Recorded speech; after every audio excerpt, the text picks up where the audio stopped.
Hi guys, barkanku da kasancewa da a cikin wannan channel namu. A yau dai muna tafi muku da bidiyon yadda mutum zai bude Huobi Exchange, wanda exchange na tana ɗaya daga cikin exchange da suka bada damar yin listing din Pi network cryptocurrency. Kamar da kuka sani, wannan exchange an kirkire ta ne shekara 9 da suka gabata, kuma daga lokacin da aka kirkire ta ba a taba samun wani incident a cikin ta da ya faru ba. Wato kamar sace wani coins na mutum wanda ya aje a cikin wannan wallet din ta cikin wannan exchange, ko kuma breaking down wato lalata duka network din wannan exchange, wanda yana ɗaya daga cikin dalilin da yake kawowa asarar coins da kuma kudaden mutane da dama a cikin wasu exchanges idan har aka samu wannan matsalar na network din nasu. Wannan exchange da kuke gani ta ɗaya daga cikin top leading exchanges wanda ake jin daɗin yin exchange din coins, ake jin daɗin yin trading tare da yin investing na kowane kalan coins na cryptocurrency da kuma tokens a cikin wannan exchange, wanda ana samun damar yin staking da kuma yin storing cryptocurrency ko kuma coins ko kuma tokens a cikin wannan exchange, wanda idan mutum ya kirkiri wallet a cikin wannan exchange zai iya yin storing din coins ɗinsa kuma zai iya yin staking domin yake samun wata riba sosai a cikin wannan exchange. To saboda haka za mu ajiye muku link din wannan exchange a kasan description a kasan wannan bidiyo namu, da zarar kun shiga za su nuna muku inda za ku zo ku yi downloading din application din, ko kuma za ku iya fita sai ku ga cikin Play Store naku domin ku yi downloading nashi. To da kun yi downloading kuma idan kun zo kuna yin register za su nuna muku inda za ku saka invitation code naku ko kuma referral code naku. To sai ku saka referral code din da za mu ajiye muku a kasan description a kasan wannan bidiyo namu, wanda shine zai ba ku damar da za ku yi earning kaɗan daga cikin wannan kyautar da suka ce za su ajiyewa duk wani koma a cikin wannan exchange tasu. Za ka iya samun kyautar 100 USDT idan ka amfani da referral code ɗin da aka ajiye maka, don haka yana nufin inviting naka akai. Saboda haka abu na farko da mutum zai fara yi shine sai shiga cikin Play Store nasa. A misali kamar haka, in ka ga wajen Play Store za ka iya ka yi searching nashi anan, sai ka shiga cikin Play Store naka inda kake yin downloading din application. Idan ka ga cikin Play Store naka sai ka zo ka wajen searching din nan, sai ka danna Huobi, za ka ganta nan ga ta nan. Idan ka shiga sai ka zo sai ka yi downloading nata. Mu kamar da kuke gani gashi na mun riga mun downloading nata, to kuma idan kai downloading ko sai ka danna za su kai ka cikin wannan exchange. To da kai ga cikin exchange na abu na farko da za ka yi shine ka samu ka yi register, domin idan har ka yi register hakan ne zai sa ka samu damar yadda za ka fara yin trading da kuma exchange da kuma samun ribar wasu airdrop da ake sakowa cikin wannan exchange. To abin farko da zaka yi shine sai ka fara yin register a cikin wannan exchange, sai ka danna kan wannan register domin ka samu damar yadda zaka yi register a cikin wannan exchange tasu, wato ka bude account domin ka zama ɗaya daga cikin participant a cikin wannan exchange, domin ka samu damar yadda zaka yi duk wani activities da ake a cikin wannan exchange ta Huobi. To abin da zaka yi a nan wajen shine wannan site din sai ka zo ka saka email naka. Idan ka so kuma zaka iya canza shi da phone number, to amma mafi soyuwa shine ka sa email naka. Idan ka tayi sai ka rubuta email naka kamar haka. Idan ka sa kawai sai ka danna send verification code. Idan suka tayi za su turo maka verification code akan wannan email din naka, kai kuma sai ka je ka can cikin email naka domin ka ga wannan verification code da suka turo maka. Idan suka turo maka yi kuma sai ka zo sai ka sashi a cikin wannan exchange domin ka confirm cewa email din naka ne. Kamar da kuke gani haka, sai ka janyo sai ka zo ka saita shi da wannan daidai haka. Yes, da ka gama saitawa kuma to kai za su turo maka verification code na cikin email naka, sai ka fito waje kamar haka.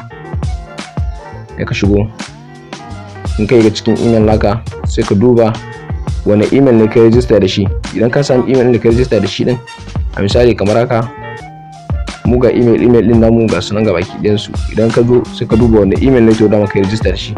Idan ka samu email da ka register da shi sai ka shige cikin sa. Idan ka yi cikin sa to za ka ga a inda suka turo maka wannan email din, to kun ga gashi nan sun turo mana. Idan muka shiga haka sai mu dauko verification code din domin mu je mu karasar yi register a cikin wannan exchange.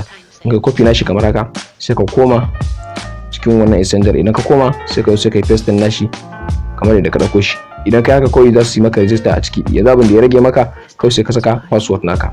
To kamar yadda kuke gani dai gashi nan sun riga sun mana register a cikin wannan exchange. Abin da ya rage mana yanzu kuma shine sai mu je mu verification na KYC, sai kuma mu make deposit, sai kuma mu je mu fara yin trading idan muna so mu yi trading a cikin wannan exchange. Abu na farko dai da kuke gani a cikin wannan exchange, wannan shine wanda fuskan exchange yake.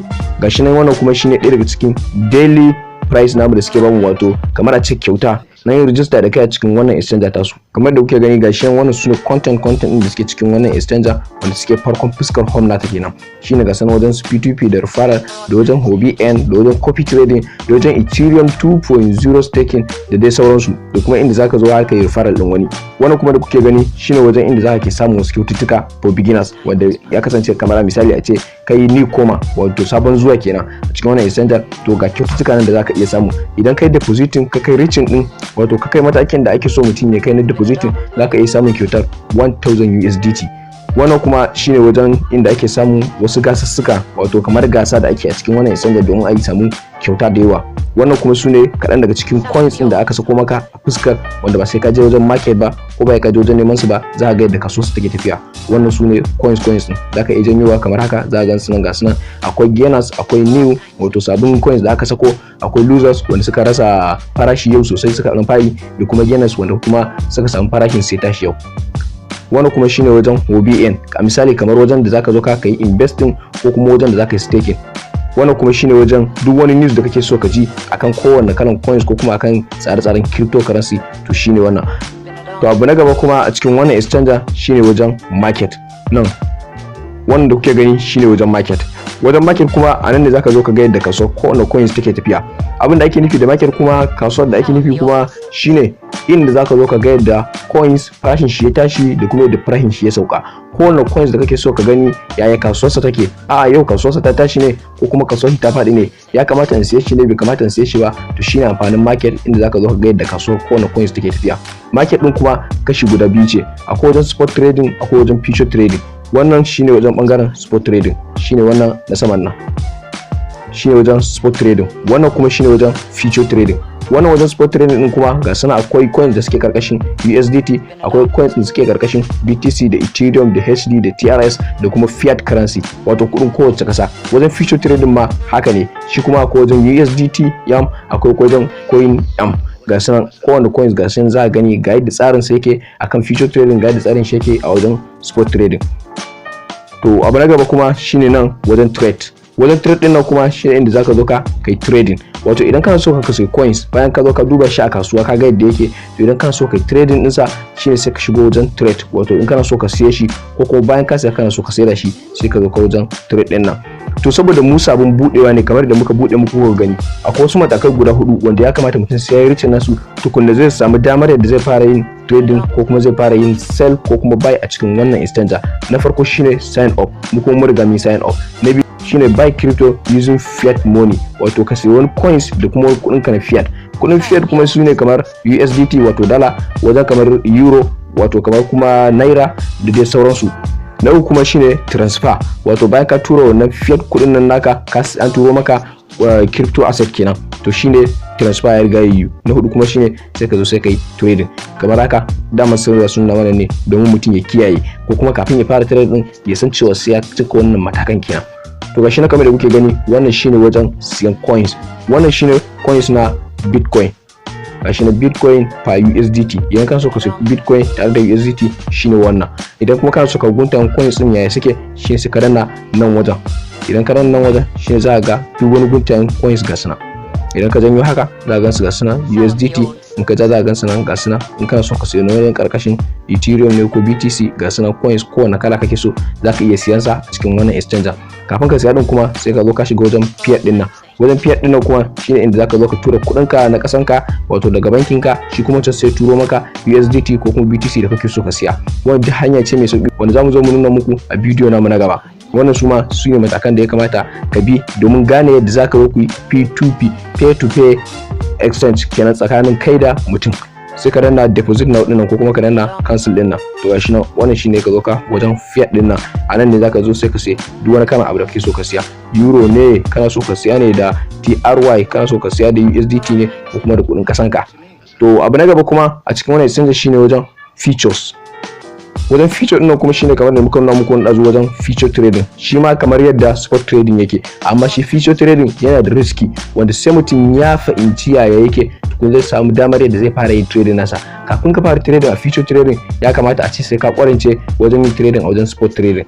To ta ne zaka fara samun damar yadda zaka yi trading a wajen feature trading hankalin ka kwance.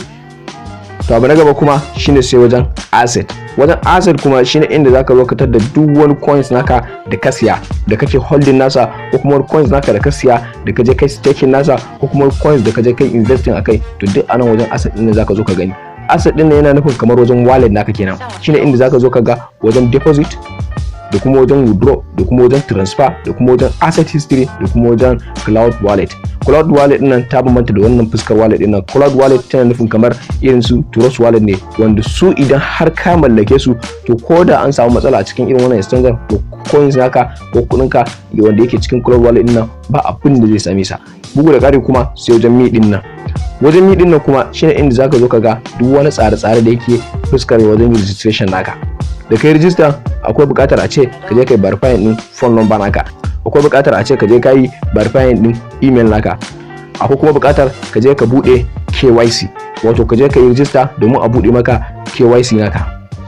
A ce ka je ka karatar da duk wani mataki da zai tabbatar da cewa ka zama cikakken wanda zai fara yin komai da komai a cikin wannan exchanger. Zaka iya dora news, zaka iya zuwa ka duba news a cikin wannan exchanger, zaka iya zuwa ka yi staking, zaka iya shiga cikin gasa-gasa da ake shiga cikin wannan exchanger da ake samun kyaututtuka da dama, da ake samun reward da yawa a cikin wannan exchanger. Amma kafin haka sai ka je ka gama duk wani register da ya kasance a cikin wannan exchanger. Idan ka so ka kammala register kuma sai ka shiga wajen unverified din nan. Idan ka shiga wajen unverified din nan kuma za su shigo da kai inda zaka zo ka yi register tare da ID card naka. ID card naka ya danganta a ce a misali a ce voters card naka ko kuma national ID card naka ko kuma wajen wani a misali a ce wani license ID card naka irin na driver license ko kuma dai wani license ID card naka. Idan ka je ka kammala register shikenan abin da ya rage kuma sai ka fara yin daily activities naka a cikin wannan exchanger tasu. Wannan shine kaɗan daga cikin wannan exchanger da muka ce za mu kawo muku ta Huobi Exchange da yadda mutum zai buɗe ta har ya fara yin trading a ciki. Bidiyo na gaba za mu zo mu nuna muku yadda mutum zai zo ya sai coins ko kuma yadda zai zo ya P2P da kuma yadda zai zo ya future trading tare da yadda zai yi trading a ciki. Saboda kar bidiyon namu ya tsayi, saboda haka sai mu haɗa bidiyo namu na gaba. Thanks for watching. Kada ku manta kuma ku danna mana subscribe akan wannan channel namu, kuma ku mana like da comment idan har wannan bidiyo namu ya burge ku. Thanks for watching.